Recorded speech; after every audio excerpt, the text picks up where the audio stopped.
आप कहते हैं कि मनुष्य जब परेशान होता है तब वह भगवान की याद करता है, पर जब मैं परेशान होती हूँ तो मेरा भगवान पर विश्वास नहीं रह जाता है।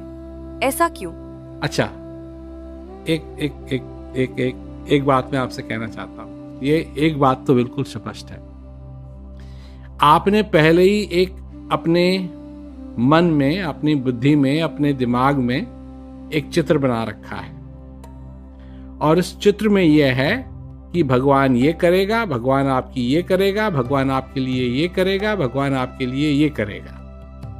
और आपको सिर्फ ये कहना है, ए भगवान जी अब मेरे लिए ये कर दो, ए भगवान जी अब मेरे लिए ये कर दो, ए भगवान जी अब मेरे लिए ये कर दो। आप भगवान की बात कर रहे हैं या नौकर की बात कर रहे हैं? आप कह रहे हैं कि आपका विश्वास उठ जाता है भगवान से जब आप परेशान होते हैं। आप नौकर की बात कर रहे हो या भगवान की बात कर रहे हो? आप अगर नौकर को आवाज दी जाए, किसी का नाम, किसी का नौकर है प्रकाश, हे प्रकाश कहाँ है तू, कहाँ है, जल्दी आ, नहीं आ रहा है वो, तो ठीक है, आप उससे निराश हो जाइए। परंतु जिस भगवान की आप बात कर रहे हैं वो आपका नौकर थोड़ी है। वो आप परेशान हो या ना हो, वो आपको थोड़ी परेशान कर रहा है। आप समझते हैं कि भगवान का और कोई काम नहीं है सिर्फ आपको परेशान करने के? परेशान मैं बताऊं आपको कौन कर रहा है। आपको दुनिया परेशान नहीं कर रही है। आपको परेशान अगर कोई कर रहा है तो वो है आप अपने आप को परेशान कर रहे हैं। ये मैं आपसे कह रहा हूं क्यों कि ये मेरा अनुभव है। जब मैं परेशान होता हूं तो बड़ी साधारण सी चीज है, उसकी गलती है, उसकी गलती है, उसकी गलती है, उसकी गलती है, और क्या कहते हैं, मैं कितने ही हजारों लोगों को जानता हूं, ये उसने किया, ये उसने किया, ये उसने ठीक नहीं किया, ये उसने ठीक नहीं किया। परंतु ये सचमुच में जब मैं अपनी तरफ देखता हूं तो मेरे को यही एहसास होता है कि दरअसल में, सच्ची में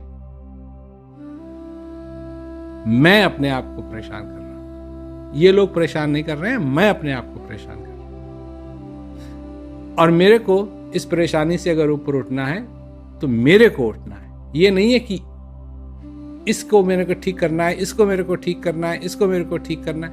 वो ठीक हो या ना हो, परेशान मैं खुद अपने आप को कर रहा हूं। इसका ये मतलब नहीं है कि मैं उनको छोड़ दूंगा। अगर उन्होंने कोई गलती की है तो उनको मैं कहूंगा कि तुमने ये गलती की और ये तुम्हारा ठीक, ये ठीक नहीं किया तुमने। परंतु जहां तक बात है भगवान की कि आपका उनसे विश्वास उठ जाता है, ये ठीक बात नहीं है। वही सबको बनाने वाला ही एक ऐसा है जो विश्वसनीय है, और सारा संसार आपको धोखा दे सकता है, परंतु वो जो आपके हृदय में विराजमान है वही है एक जो आपको कभी धोखा नहीं देगा। महाराज जी, मैं अपनी जिंदगी से हार चुका हूं। मुझे ऐसा लगता है कि जहां भी मैं जाता हूं सब मुझे अपने काम के लिए इस्तेमाल करते हैं। देखिए, आप किसी से भी लड़ सकते हैं। आप अपने भाई से लड़ सकते हैं और मैं समझ सकता हूं क्यों। आप अपनी बहन से लड़ सकते हैं, मैं समझ सकता हूं क्यों। आप अपने पिताजी से लड़ सकते हैं, मैं समझ सकता हूं क्यों। आप अपनी माताजी से लड़ सकते हैं, मैं ये नहीं कह रहा कि लड़ना चाहिए, पर आप लड़ सकते हैं और मैं समझ सकता हूं क्यों। पर आप अपनी ही जिंदगी से लड़ रहे हैं, ये मैं नहीं समझ सकता। यही तो है आपके पास, और क्या है आपके पास? अगर आपकी जीवन ही नहीं रहा तो आपके पास क्या रहेगा? कुछ भी नहीं रहेगा। तो इससे हम मत हारिए, इससे नहीं लड़ना है। इस जिंदगी में तो जीत ही जीत करनी है, हारना नहीं है। जो लोग आपको इस्तेमाल कर रहे हैं वो आपका फायदा उठा रहे हैं। आप अपने लिए भी तो जीना सीखिए, औरों के लिए नहीं। जब आप अपने लिए ही जीना नहीं सीखेंगे तो फिर आप औरों के लिए कैसे जी पाएंगे? जो दिया खुद ही नहीं जला हुआ है वो और दियों को कैसे जलाएगा? जो मोमबत्ती खुद ही नहीं जली हुई है वो और मोमबत्तियों को कैसे जलाएगी? लोग कहते हैं कि औरों के लिए जीना चाहिए, पर एक बुझा हुआ दिया औरों के लिए कैसे जिएगा? कैसे जी सकता है? जब तक वो खुद ही नहीं उस प्रकाशित है, जब तक वो खुद ही नहीं जल रहा है, तो वो और किसी दिए को कैसे जलाएगा? मजबूती आप में होनी चाहिए। देखिए, उस मकान का क्या फायदा जिस मकान की छत इतनी कमजोर है कि आप छत को उठा रहे हैं, तो वो कैसी छत हुई?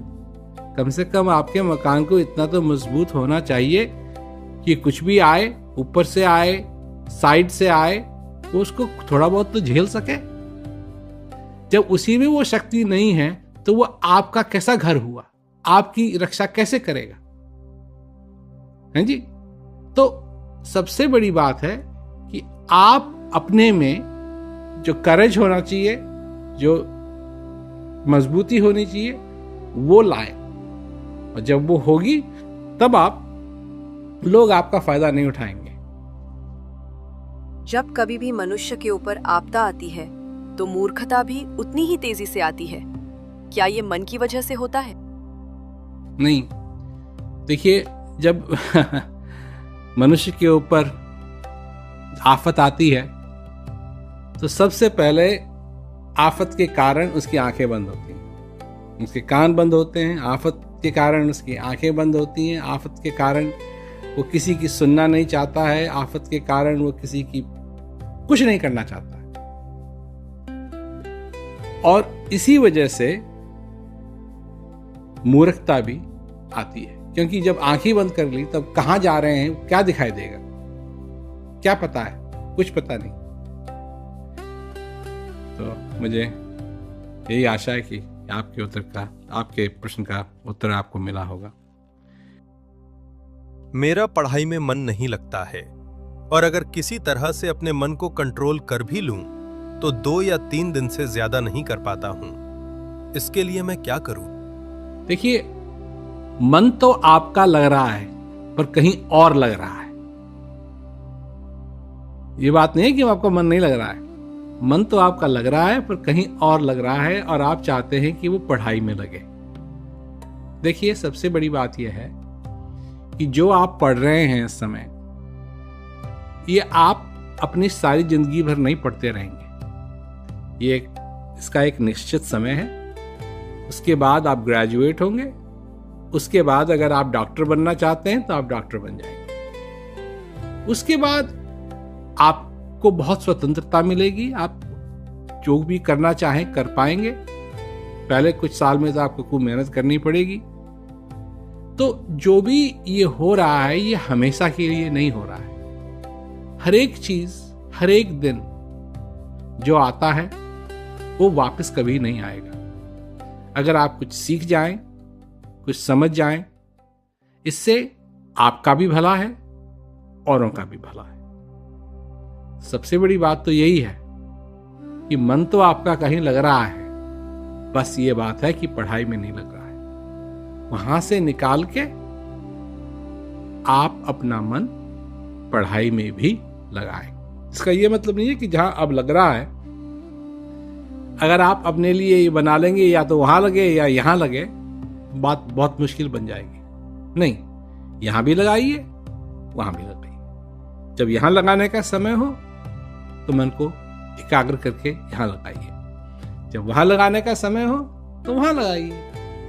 ये तो आपके ऊपर निर्भर है।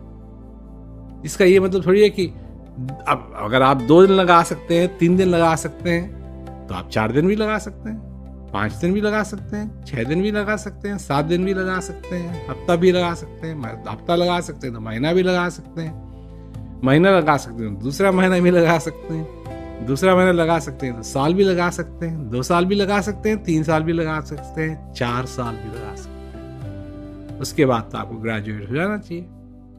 तो मतलब मेरे ये कहने का मतलब है कि मन तो आपका कहीं ना कहीं लग रहा है, बात यह है कहाँ लग रहा है। तो मेरे को आशा है कि आपको इसका जवाब मिला होगा। मेरे मन में बहुत अशांति रहती है, मैं कभी खुश नहीं रह पाती हूँ, जिस वजह से मैं अपने परिवार को भी खुश नहीं रख पाती हूँ। मैं बहुत डिप्रेशन में हूँ, कृपया इससे निकलने का रास्ता बताएं। देखिए, एक तो डिप्रेशन मेडिकल के कारण हो सकता है, इसके लिए आपको डॉक्टर को दिखाना चाहिए, ताकि कम से कम अगर कोई ऐसी चीज है, केमिकल इम्बैलेंस है, तो वो आप उसको देख पाए। और अगर केमिकल इम्बैलेंस नहीं है और आप अशांति रहती है, आप खुश नहीं रह पाते हैं, आप चीज़ों में देखते हैं कि क्या क्या गलत हो रहा है, तो ये सारी चीज़ें, ये तो आपके ऊपर निर्भर है आप क्या देखें। हर एक चीज़ के अंदर अच्छाई भी है, हर एक चीज़ के अंदर बुराई भी है। अगर आप देखें जो पौधा क्या कहते हैं गुलाब के फूल देता है, उसमें क्या कहते हैं गुलाब का फूल भी है ऊपर और कांटे भी हैं उसमें। तो कांटे चाहिए आपको या गुलाब का फूल चाहिए आपको? सुंदरता तो आपको गुलाब के फूल में मिलेगी, कांटों में नहीं मिलेगी। कांटों में दर्द मिलेगा, दुख मिलेगा, और गुलाब के फूल में आपको बहुत अच्छी खुशबू मिलेगी, आनंद मिलेगा, कोमलता मिलेगी, बहुत सुंदर रंग मिलेगा। ये सारी चीजें आपको मिलेंगी और हर एक चीज में ये है।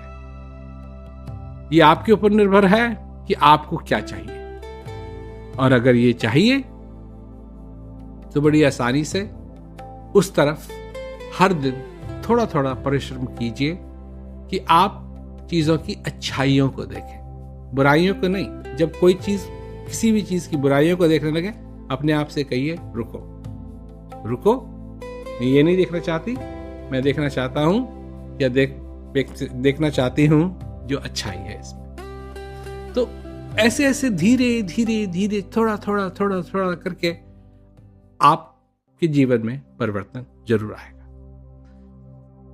मेरा प्रश्न है कि कर्म या कर्तव्य बड़ा है या धर्म बड़ा है? मेरा मार्गदर्शन करें।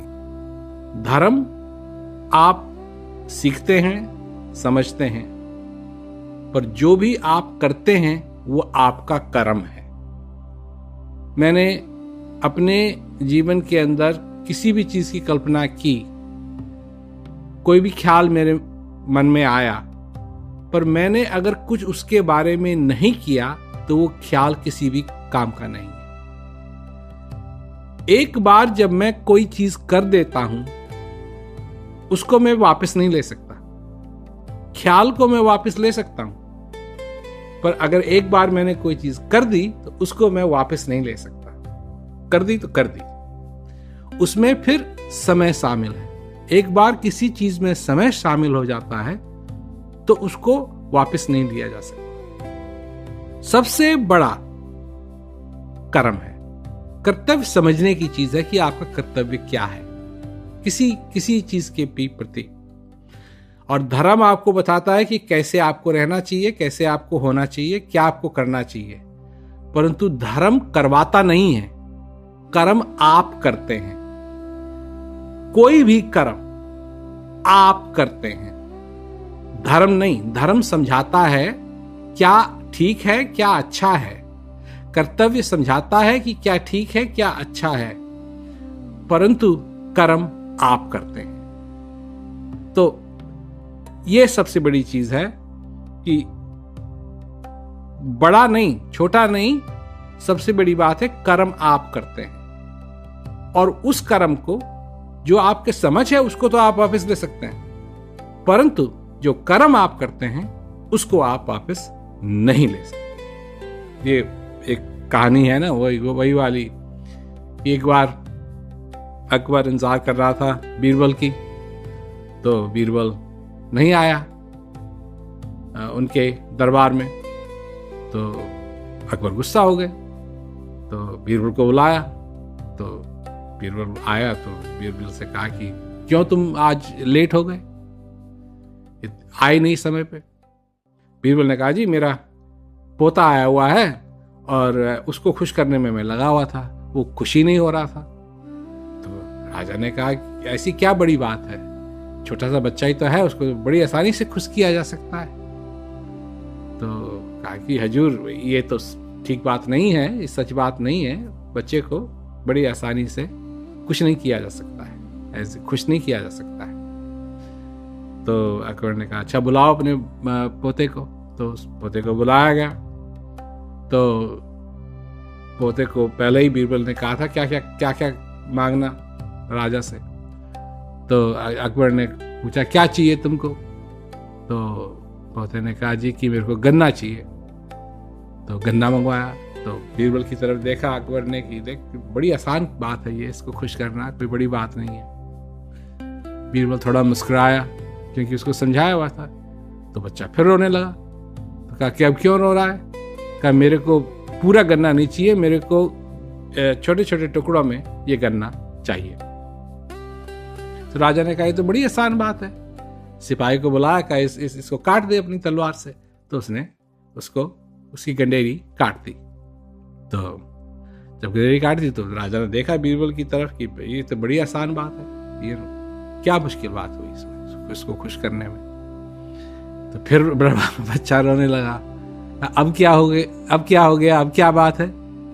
तो कहा कि नहीं मेरे को साबुत पूरा का पूरा साबुत गन्ना चाहिए अब। तो फिर उसने अकबर ने देखा बीरबल की तरफ कि क्या बड़ी बात है।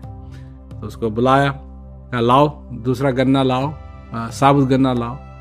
तो जब साबुत गन्ना आया तो बच्चा और जोर से रोने लगा।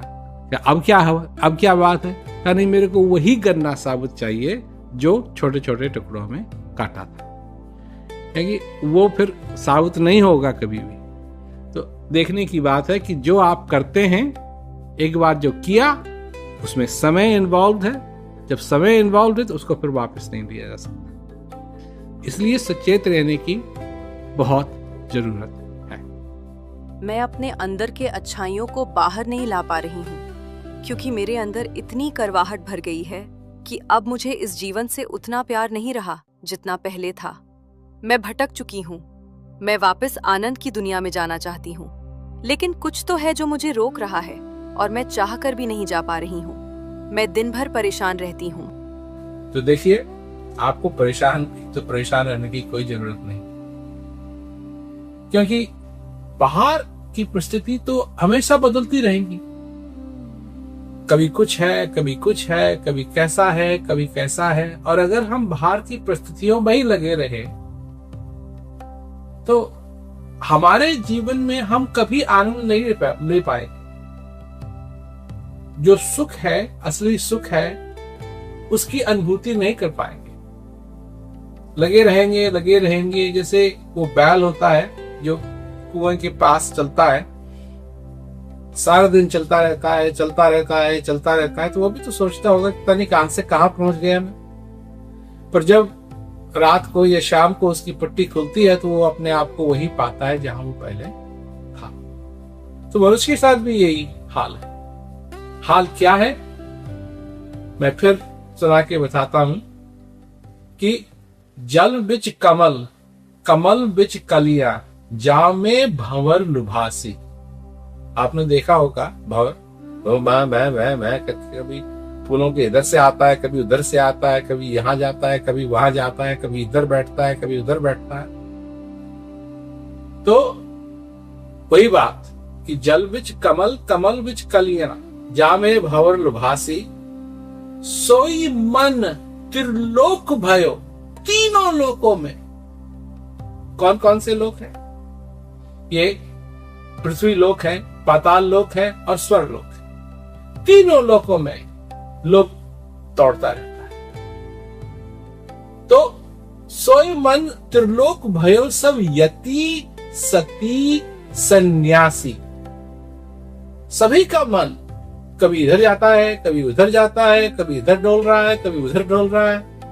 और उसी के साथ सारे मनुष्य इस सारे संसार के अंदर कभी इधर डोल रहे हैं, कभी उधर डोल रहे हैं, कभी इधर जाते हैं, कभी उधर जाते हैं। और आपके साथ जो हो रहा है, आप दुखी हो रहे हैं इससे, क्योंकि आपको मालूम है कि कोई ऐसी जगह है जहां शांति है, जहां सुख है, और आप वहां पहुंचना चाहते हैं पर पहुंच नहीं सकते, क्योंकि आप समझते हैं कि इन सारी चीजों ने आपको जकड़ा हुआ। एक कहावत है अंग्रेजी में कि तुमको पंखों की जरूरत नहीं है उड़ने के लिए, तुमको परों की जरूरत नहीं है उड़ने के लिए, ये जो रस्सियां तुमको बांधे हुए हैं, बंधन जो तुमको बांधे हुए हैं, इसको काटने की जरूरत है। तुम अपने आप ही उड़ने लग जाओ। एक कहानी भी है इसी प्रकार से कि एक आदमी था, उसने कभी अपने जीवन में हाथी को नहीं देखा था, तो वो हाथी देखना चाहता था। तो उसने इंटरनेट पर रिसर्च की कि कहाँ हाथी है, तो उसको पता लगा कि साउथ में दक्षिण की तरफ वहां हाथी मिलेंगे। तो वो गया, तो एक गांव में गया जहां बहुत सारे हाथी थे। तो उसने देखा कि बड़े बड़े हाथी सब एक जगह इकट्ठा हो रखे हैं, और उनपे ऐसी छोटी सी धागे की तरह रस्सी बांधी हुई है उनके पैर पे, और उस रस्सी के होने से वो कहीं नहीं जा रहे, वो अपने आप को बंधा हुआ पा रहे हैं। ये बड़ा अजीब दृश्य उसको दिखाई दिया कि इतना बलवान, इतना बड़ा हाथी, और इसको बांध रखा है एक छोटी सी कच्ची रस्सी से, ये कैसे बंध गया? तो पहले तो उसने हाथी को देखा, खुश हुआ हाथी को देख करके। तो फिर जो वहां जो प्रधान था उस गांव का, उसके पास हो गया, कहा एक बार बताइए, ये बड़े बड़े बलवान हाथी हैं, इनको आपने बांध रखा है छोटी सी रस्सी से, ये कैसे संभव है? ये तो तोड़ देंगे।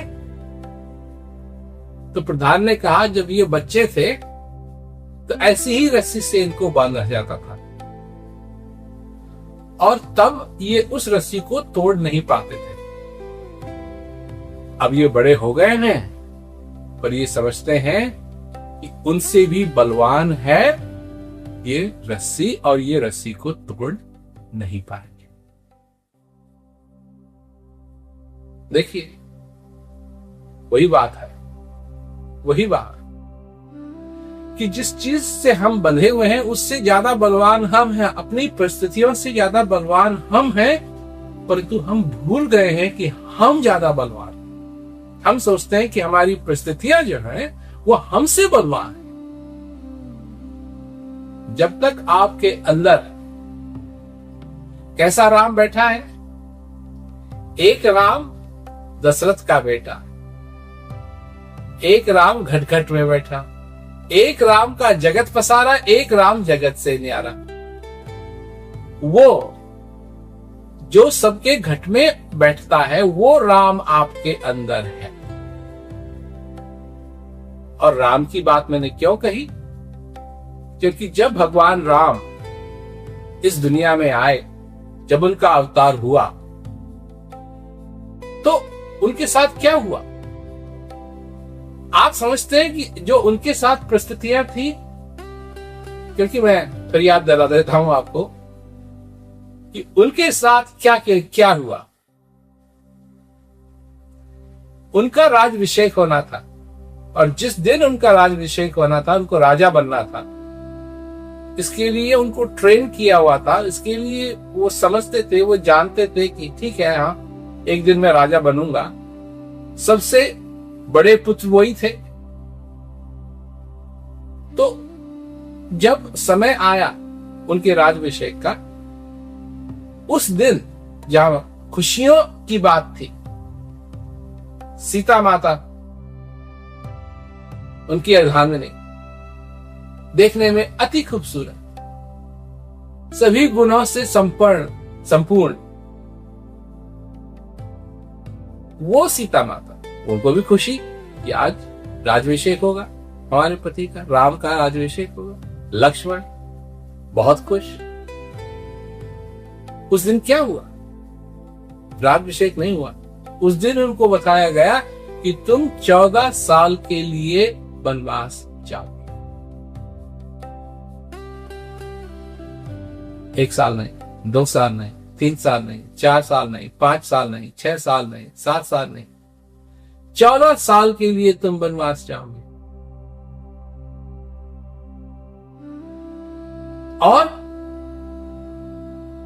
और तुम्हारा राज्याभिषेक नहीं होगा, तुम राजा नहीं बनोगे, भरत राजा बने। भगवान राम ने कहा ठीक है, जैसी उनके पिताजी की आज्ञा उसी प्रकार से आगे होगा, कोई बात नहीं। चले गए। इतना ही बहुत था ना। राक्षसों को मारा जा रहा है, जंगल में है। 1 दिन नहीं, 2 दिन नहीं, 3 दिन नहीं, 14 साल के लिए वो जंगल में है।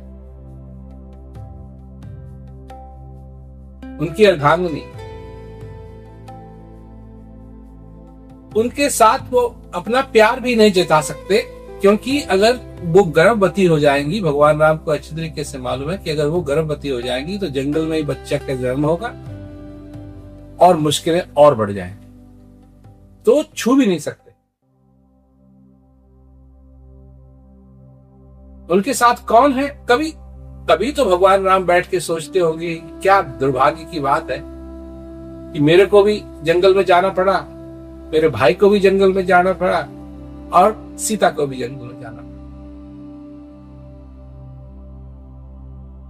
अब एक जगह है नहीं टिके हुए, कहीं किधर जाते हैं, कभी किधर जाते हैं, कभी किधर जाते हैं। खाने के लिए क्या है? तुम समझते हो खाने के लिए शॉपिंग सेंटर है कोई ना? अपने पैरों पे, अपने हाथों से जो कुछ भी मिल जाए, जाना है, हर रोज जंगल में जाना है, जो कुछ भी मिल जाए उसको तोड़ के लाना है और उससे खाना बनाना है।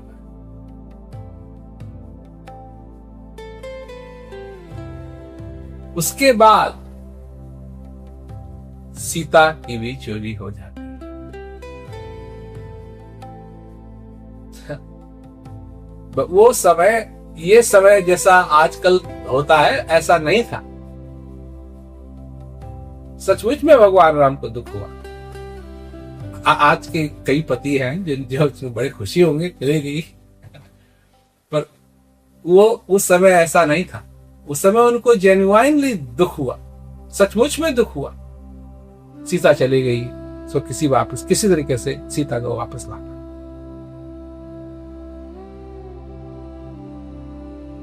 उनके पास शस्त्र थे, अस्त्र थे, सब कुछ था, पर उनके पास कोई आर्मी नहीं थी, कोई लड़ने के लिए सिपाही लोग नहीं थे। वही अकेले थे, और सिर्फ लक्ष्मण, सीता और राम। जो उन्होंने सेना तैयार की, वो कैसी सेना थी? बानरों की और भालुओं की। बानरों की और भालुओं की सेना उन्होंने तैयार की, और उस सेना को जाकर के लंका पे उन्होंने हमला बोला। उस समय लड़ाई चल रही है और लक्ष्मण को बाण लगा, और लक्ष्मण की जो लाइफ है, जो जिंदगी है, वो मंडरा रही है। कितना दुख हो रहा है भगवान का। मैं अवतार की बात कर रहा हूं और इतना दुख हो रहा है, इतना दुख हो रहा है कि ऋषि मुनि भगवान को समझा रहे हैं कि आप विष्णु का अवतार हैं, आपको चिंता करने की जरूरत नहीं है। ये हालात, और फिर भी वो आए, और जब उन्होंने रावण को मार दिया और जब वापस वो अयोध्या आए, उनका फिर राज्याभिषेक हुआ, तो तुम समझते हो कि सारी उनकी परेशानियां खत्म हो गई? नहीं, तो और बढ़ी। कैसे? हम तो राम राज की बात करते हैं, पर क्या सीता के लिए भी वो राम राज था?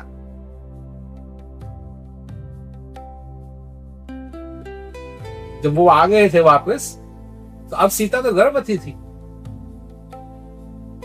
किसी बेवकूफ धोबी ने ये कहा कि अगर अपने उसकी बीवी भाग गई, तो उसने कहा कर ये मेरी बीवी होती तो ये मैं राम थोड़ी हूं जो सीता को वापस ले आता। इतना सुनते ही भगवान राम ने कहा लक्ष्मण से, ले जाओ सीता को अलग कर। क्या भगवान राम को दुख नहीं हुआ होगा? क्या उनको नहीं मालूम था कि सीता गर्भवती? फिर वाल्मीकि के आश्रम में सीता रही, वहां लव और कुश को जन्म दिया। और जब फिर भगवान राम ने कहा कि ठीक है सीता तू आजा, वापस आजा, पर एक बार और अग्नि परीक्षा कर, ताकि मैं सबसे कह सकूं कि तू पवित्र है। लीजिए, सीधे रेखा ये कितनी बार करते रहोगे भाई? धरती तू मेरे को वापस ले। धरती से ही उनका जन्म हुआ। धरती फटी, भगवान राम की अर्धांगिनी सीता हमेशा हमेशा के लिए उनसे दूर।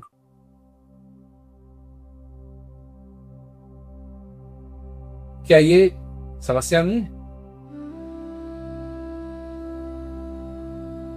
इस समय इन स्थितियों में कोई भी आपकी परिस्थिति हो, जरा ध्यान दें कि वही राम, एक राम दशरथ का बेटा, एक राम घटघट में बेटा, एक राम का जगत पसारा, एक राम जगत से न्यारा, तुम्हारे घट में वो राम बैठा है।